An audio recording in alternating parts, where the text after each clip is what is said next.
పరిశుద్ధుడా, ప్రేమగల తండ్రి, దయగల స్వామి, జీవాధిపతి, సర్వాధికారి, సర్వ సృష్టికర్త, నీ వందనాలు ప్రభా. నీ మహాదయ, నీ కనికరము, నీ మహాకృపను బట్టి కోట్లాది కృతజ్ఞతాస్తుతులు చెల్లిస్తున్నాం తండ్రి. ప్రభా, రాత్రంతయు మీరు మమ్మల్ని కాపాడి ఉదయకాల సమయంలో మీరు ఇచ్చిన గొప్ప కృపను బట్టి అందున్నాం ప్రభా. మేము ఏమై ఉన్నామో నీ దయ మాత్రమే ఉన్నాం ప్రభా. ఎంతోమందికి లేని నిరీక్షణ మాకు ఇచ్చావు ప్రభా. ఎంతోమందికి లేని ధైర్యం మాకు ఇచ్చావు. మా అండగా మీరు నిలబడ్డారు ప్రభా. మమ్మల్ని ఎన్నడూ దాటిపోలేదు ప్రభా. తండ్రి, ఒకసారి మా మధ్యకి రండి. మీరు రాని ఎడల ప్రభా ఒక మనుష్యుడు మాట్లాడడం నిష్ప్రయోజనం ప్రభా. తండ్రి, ఒక్కసారి నీ కృప అనుగ్రహించి నీ ఆత్మతో మమ్మల్ని నింపి నీ చిత్తం జరిగించి నాతో మాతో ఈ ఉదయకాల సమయంలో ప్రభా నీ పాదాలు పట్టుకుని ఉండగా నీ దాసులను కటాక్షించమని, నువ్వే కనికరించమని యేసు నామంలో అడిగి వేడుకుంటున్నాం పరమ తండ్రి. ఆమేన్. పిల్లరా, మన పరిశుద్ధ గ్రంథం నుంచి ఆదికాండం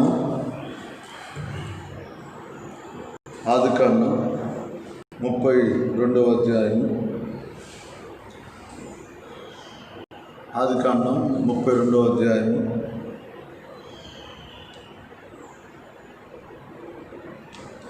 23వ వచనం నుంచి చదువుతున్నాం. యాకోబు వారిని తీసుకొని ఆ ఏరు దాటించి తనకు కలిగినదంతయు పంపివేసెను. యాకోబు ఒక్కడు మిగిలిపోయెను. ఒక నరుడు తెల్లవారు వరకు అతనితో పెనుగులాడెను. సరిపోద్దండి. చూడండి పిల్లరా, దేవుని యొక్క మాటల్ని జాగ్రత్తగా పరిశీలన చేసినట్లయితే, యాకోబు కలిగి ఉన్న బిడ్డల్ని, అలాగే ఆ సంపదను, పనివారును, భార్యలను మొత్తాన్ని ఆ ఏరు దాటించాడు. కానీ యాకోబు ఒక్కడే మిగిలిపోయాడు. ఎబ్బోకు రేవు దగ్గర యాకోబు ఒక్కడే ఆగిపోయాడు. దాటలేక కాదు, దాటితే ప్రమాదం ఉంది, దాటితే మరణం ఉంది. ఎవరినైతే ఇతడు మోసం చేశాడో ఆ యొక్క మోసం ఇతన్ని పట్టుకునే పరిస్థితి. చంపడానికి రెడీగా ఉన్నాడు, పనివారితో సిద్ధంగా ఉన్నాడు. సొంత అన్నయ్య అయిన ఏశావుని అవకాశం ఉంది కదా అని చెప్పి మోసం చేశాడు యాకోబు సమయంలో. మనుషులు చాలామంది వారి జ్ఞానవంతులని, వారి అధికారం ఉందని, లేకపోతే వారు చలామణి అవుతుందని వారు ఏం చేస్తారంటే మనుషుల్ని, తోటి వారిని బాగా ఇన్సల్ట్ చేస్తూ ఉంటారు, బాగా తప్పు చేసి మాట్లాడుతూ ఉంటారు. లేకపోతే వారి విషయంలో అజాగ్రత్తగా ఉండి వారిని బహుగా ఇబ్బంది పెడుతూ ఉంటారు, వారిని మోసం చేస్తూ ఉంటారు. కానీ దోచుకొని పడి సాధించిన తర్వాత నువ్వు దోచుకొని పడతావని దేవుని వాక్యము రాయబడింది. నరుడు ఏమిత్తుతావో ఆ పంటనే కోస్తామని దేవుని యొక్క వాక్యం స్పష్టంగా తెలియజేస్తూ ఉంది. పిల్లరా, ఒక మనిషి ఒకటి చేసిన తర్వాత అతడు ఖచ్చితంగా దాన్ని విషయంలో మరలా రిపీట్ అయినప్పుడు అనుభవించవలసిందే. ఇక్కడ ఈయన చేసిన పాపానికి ప్రతిఫలంగా మరణం ఎదురయ్యే పరిస్థితి కనబడుతుంది పిల్లరా. కానీ యాకోబులో ఉన్న గొప్ప మెట్టోటిగా మనం చూడాలి పిల్లరా. అతడు అన్నను మోసం చేసిన వ్యక్తే, అలాగే తండ్రిని మోసం చేసిన వ్యక్తే. అయితే యాకోబు ఒకటి నమ్ముతాడు, దేవుడు గొప్ప దేవుడు నమ్ముతాడు. దేవుడి దగ్గరికి వస్తే ఎలాంటి కార్యమే జరిగిందని యాకోబుకి నమ్మకం ఉంది పిల్లరా. ఈరోజు క్రైస్తవులైన వారికి 100కి 90% మందికి ఎవరి వల్ల ఈ కార్యం జరగదు అంటే వారు విశ్వాసం ఉంచేది ఏంటంటే దేవుడి వల్ల జరిగింది అని నమ్ముతారు. ఎంతోమంది ఎంతో దూరం నుంచో లేదా హాస్పిటల్ నుంచో ఏదో ఒక సమస్య ఉన్నప్పుడు ఫోన్ చేస్తూ ఉంటారు. అయ్యా, ఇలాంటి సమస్య అయ్యా, మీరు మీ ప్రార్థనలో వీటి విషయంలో మీరు దేవుడికి మొరబెట్టండి అని చెప్పడం అన్నది జరుగుతూ ఉంటుంది. ఎందుకంటే ప్రార్థన జరగని కార్యాన్ని జరిగేలా చేసింది కదా. దైవజనులు అబ్రహాం గారు చెబుతున్న వాళ్ళు, ఒక బలమైన కార్యం చూడాలంటే ఒక బలమైన ప్రార్థన అనేది మనం చేయాలంట. ఒక బలమైన ప్రార్థన వల్ల గొప్ప కార్యాలు మనం చూడగలుగుతామని దైవజనులు ఆయన అనుభవంలో ఉంచి శ్రేష్టమైన విషయాలు చెబుతూ ఈ మాట చెబుతుంటాం. నాకు చాలా సంతోషం వేసేది. ప్రియమైన దేవుని బిడ్డలారా, ఇక్కడ జాగ్రత్తగా గమనించినట్లయితే యాకోబు తన జీవితంలో పిల్లరా అన్న చంపడానికి సిద్ధంగా ఉన్నాడు. ఎదురొస్తున్నారని వార్త వచ్చింది. వీరందరూ పంపించాడు. ఇతరు ఒక్కడ ఆగిపోయాడు. అపాయం ఎదురుగా ఉంది, మరణం ఎదురుగా ఉంది, సమస్య ఎదురుగా ఉంది, ఇబ్బంది ఎదురుగా ఉంది. ఆ పరిస్థితుల్లో కాపాడగలిగేవారు ఎవరు లేరు. ఈయన ఒక్కడే ఉండిపోయాడు. దాటి వెళ్ళడానికి శక్తి లేదు, ధైర్యం లేదు. చేసిన పాపం పట్టుకుంటుంది. ఆ సమయంలో యాకోబు చేసింది ఏంటంటే దేవుడి పాదాలు పట్టుకున్నాడు, దేవునికి మొరపెడుతున్నాడు. యాకోబుకి మనకి తేడా ఏంటంటే యాకోబు పొరపాటు చేశాడు, మనం పొరపాటు చేస్తున్నాం. కానీ యాకోబు పాదాలు పట్టుకున్నట్టుగా మనం పాదాలు పట్టుకోలేకపోతున్నాం. యాకోబు దేవుడు ఈ సమస్య నుంచి రక్షిస్తాడని దేవుడు పాదాలు పట్టుకున్నట్టుగా మనం దేవుడి పాదాలకి వెళ్ళలేకపోతున్నాం. అయ్యో ఈ పొరపాటు చేసామే. సాతాను చెప్పింది, ఇదిగో నువ్వు పాపం చేసావు, నువ్వు ఇలాంటి అపవిత్రమైన పని చేసావు, నువ్వు చేయకూడని పని చేసావు, ఇక నీ జీవితం అయిపోయినట్టే.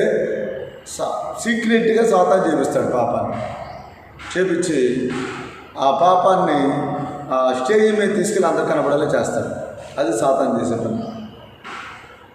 నిన్ను ఇన్సల్ట్ చేసి, నిన్ను ప్రార్థన చేయకుండా చేసి, నీకు నీ జీవితం ఇంతే, నీ జీవితం వేస్ట్ అన్నట్టుగా సాతానుడు నిన్ను పూర్తిగా లొంగ చేసుకొని నిట్టూర్పులు విడిస్తావు. అంతే, ఇక నా బ్రతుకు అయిపోయింది, ఇక నా జీవితం ఇంతే, లేకపోతే ఎందుకు ఈ బ్రతుకు చనిపోవడం కన్నా ఇంక ఏముంది, ఇలాంటి పరిస్థితికి జారిపోయేలా చేస్తాం. మరణమే ఎదురుగా కనబడినప్పటికీ, చంపేస్తాడనే విషయం తెలిసినప్పటికీ, యాకోబులో ఉన్న శ్రేష్టమైన వ్యక్తి యాకోబు ఎంతగా దేవుణ్ణి నమ్మాడంటే, యాకోబుతో ఆల్రెడీ ప్రభు మాట్లాడాడు, నేను అబ్రహాము దేవుణ్ణి, ఇసాకు దేవుణ్ణి, నీకు దేవుడిగా ఉంటాను, నీకు తోడుగా ఉంటానని చెప్పి ఎన్నో దర్శనాలు యాకోబు అనుభవం చూడగలిగాడు. యాకోబు జీవితంలో శరీర సంబంధమైన ఆశీర్వాదాన్ని నిజంగా చూడగలిగాడు పిల్లరా. కానీ దేవుని ఉద్దేశం ఏంటంటే ఈ శోధన రావడం ఇతనికి మేలుగా మారడానికి దేవుడి శోధన అనుమతించాడు.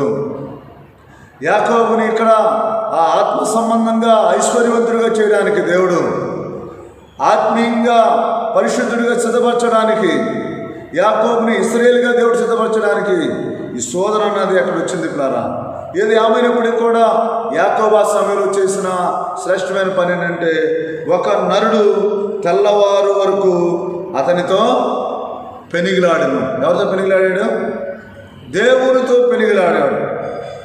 చార్లెస్ స్పర్జన్ తన అనుభవంలో భక్తుడు చెబుతాడు కదా, ప్రార్థనలో గడిపిన ఒక రాత్రి చాలంట.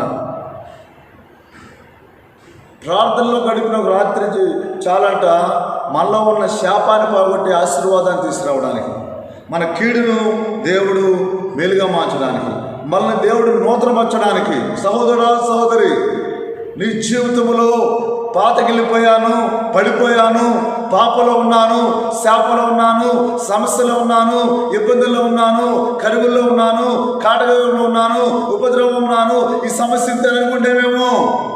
ఒక్క రాత్రి యాకోబు చేసిన ప్రార్థన తన శాపాన్ని పోగొట్టి తన జీవితాన్ని నూతనపరిచి తన జీవితాన్ని ఆశీర్వాదకరంగా మార్చేసింది. ఒక రాత్రి అంతా సినిమాలు గడిపాము, డ్రామాలకి, రికార్డర్స్కి, మ్యూజిక్ లైట్లకి, పనికిరాని పనులకి. మన ఇంట్లో ఏదైనా ఫంక్షన్ ఉంటే రాత్రి నిద్రపోవండి, రేపొద్దున పెళ్ళి అయితే రాత్రి నిద్రపోవండి. ఎన్ని రాత్రులు మన జీవితాల్లో గడిపిన సందర్భాలు ఉన్నాయి వ్యర్థంగా. కానీ ఒక్క రాత్రి దేవుడితో ఎప్పుడు గడిపావా? రాత్రి అంతా దేవుడి సన్నిధిలో మూలింగ్ అనుభవం ఇప్పుడు ఉందా? రాత్రి అంతా గోజాడి అనుభవం ఉందా? ఒక బలమైన ప్రార్థన, ఒక బలమైన కార్యం జరిగించింది. నీ జీవితము మోడివారమైన ఒక రాత్రి ప్రార్థన నేను చిగురించేలాగా చేసింది, మార్చింది. నీళ్ళను ద్రాక్షారసంగా మార్చిన దేవుడు నీ జీవితాన్ని దేవుడు గొప్ప అద్భుతంగా మార్చలేడా? ఆయనకి అసాధ్యమైన దేవుని కలదా? క్రైస్తవుడు నమ్మవలసింది ఒకటి, దేవుడికి అసాధ్యమైనది ఏది లేదు అని నమ్మాలి. ఎవరి వల్ల జరగకపోయినా దేవుడి వల్ల జరిగింది. నేను దేవుడి పాదాలు పట్టుకుంటాను.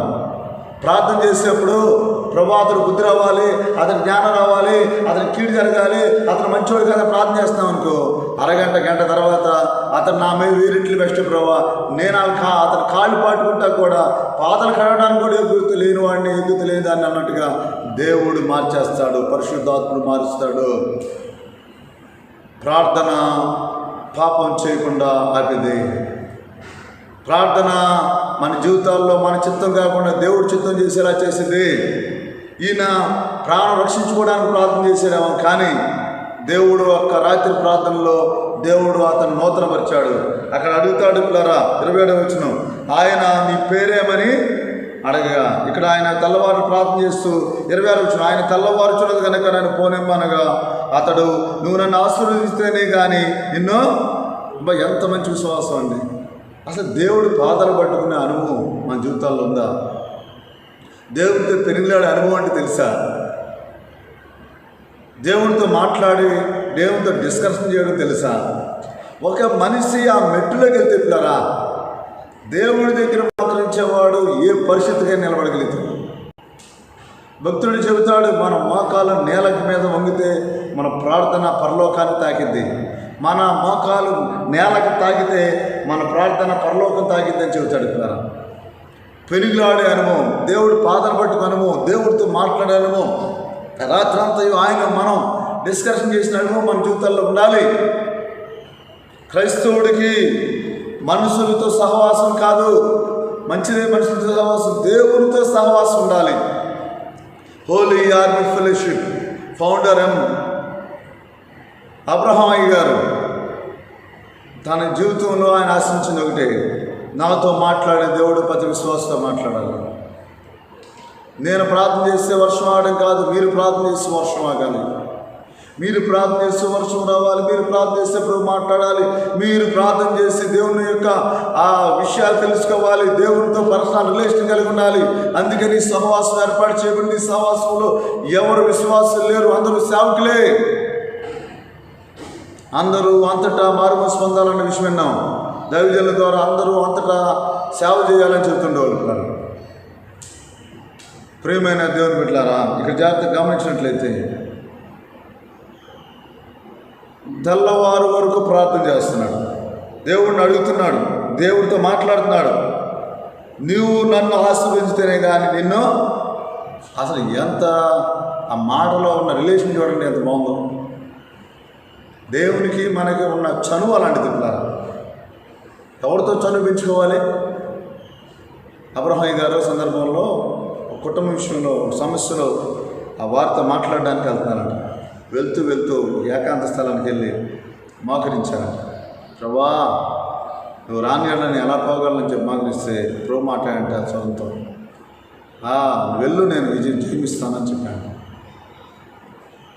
చూడండి పిల్లలు, ఏంటంటే ఇది దేవుడు గొప్ప దేవుడు, గొప్ప దేవుడే. గొప్ప దేవుడు మనతో సహవాసం చేయని ఆశపడుతున్నాడు. మన కొరకు ఆయన తగ్గించుకొని వచ్చాడు, మన కొరకు ఆయన రిక్తుడిగా మారిపోయాడు. పరలోకంలోని భాగ్యాన్ని భాగ్యించుకోవడానికి భూమి మీదకి వచ్చాడు. మనం నిజంగా ఆయన చూడటానికి మన శక్తి సాగదు. ఆయన వెలుగైన దేవుడు, కానీ ఆయన మానవుడి రూపంలోనికి భూమి మీదకి వచ్చాడు. ఇప్పటికీ ఆదరణకర్తగా పరిశుద్ధాత్మగా మనతో సహవాసం చేయాలని ఆశపడుతున్నాడు.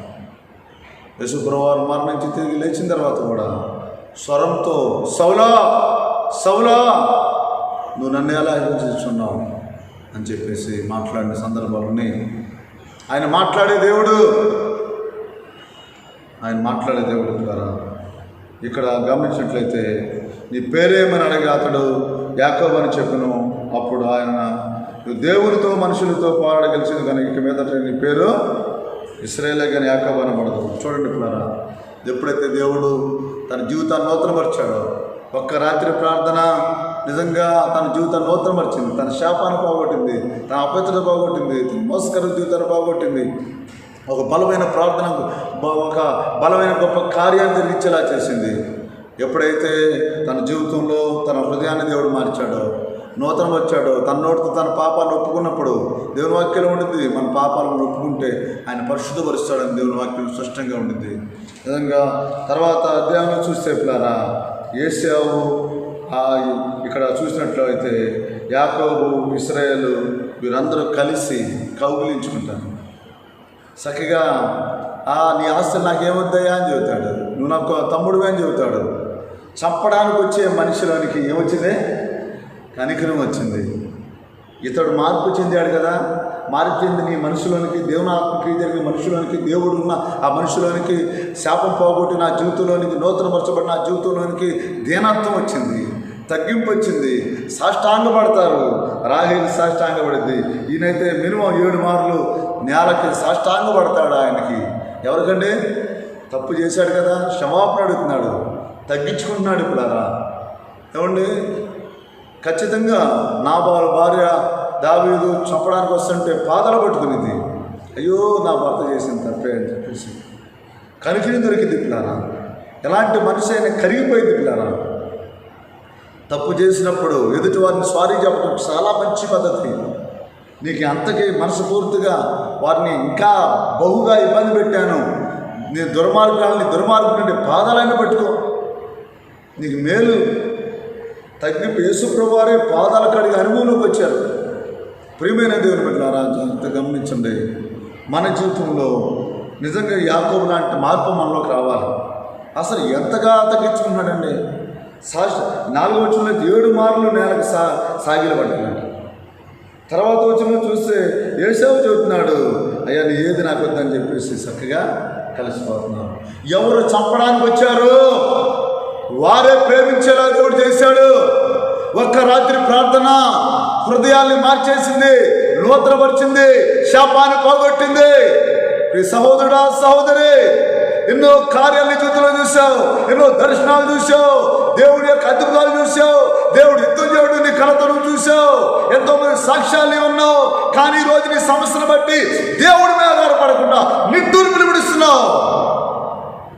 దేవుని పాదాలు పట్టుకో, పెరిగిలాడు. ఒక బలమైన పని జరగాలంటే బలమైన ప్రార్థన జరగాలి. దేవుడిని వదలొద్దు, విశ్వాసంతో అడుగు.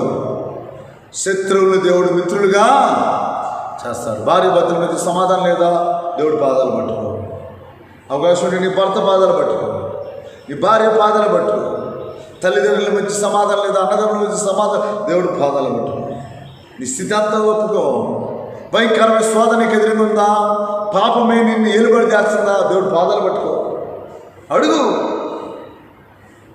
రోషంగా పట్టుదలగా, ప్రభా నాకు ఈ జీవితంతో అసహించుకుంటూ ఒక్క రాత్రి దేవుడితో గడుపు, ఒక రోజంతా దేవుడితో గడుపు. వేదంతో విరిగి నలిగిన మనుషులు దేవుడు అలక్ష్యమో. ఆయన బలి కోరే దేవుడు కాదు, కోరి నీళ్ళని అర్పించదని అంటాడు భక్తుడు. నిజంగా ప్రార్థన ద్వారా శాపాన్ని పోగొట్టింది. భయంకరమైన జీవితం నుంచి మంచి జీవితం నుండి వచ్చాడు ద్వారా. వాక్యం నా ప్రియ సహోదరి సహోదరుడు, ప్రభు మనతో స్పష్టంగా మాట్లాడుతున్న మాట, నీ జీవితంలో నువ్వు దేవుడికి ఇంతకాలం బలమైన ప్రార్థన చేసేవాడు చేయలేదు నాకైతే తెలియదు. కానీ ఈరోజు అన్న తీర్మానం చేసుకొని నీ పనులన్నీ పక్కన పెట్టు, నీకున్న పరిస్థితులన్నీ పక్కన పెట్టు, నీ టాలెంట్ పక్కన పెట్టు, నీ జ్ఞానాన్ని పక్కన పెట్టు. ఒకటే మార్గం, క్రీస్తు పాద సన్నిధి. ప్రతి సమస్యకు పరిష్కారం క్రీస్తు పాద సన్నిధి. ఏ సమస్య అన్న రాని దేవుడు పాదాలు పట్టుకో, ఆ సమస్యని అగ్నిగుండానైనా ఏశ్వరంగా మార్చగలుగుతాడు. సింహాలు బోనుడైనా దేవుడు నిజంగా ఒక సురక్షితమైన ఆ ప్లేస్గా దేవుడు మార్చగలుగుతాడు. దేవుడికి అసాధ్యమైందంటే ఏది లేదు.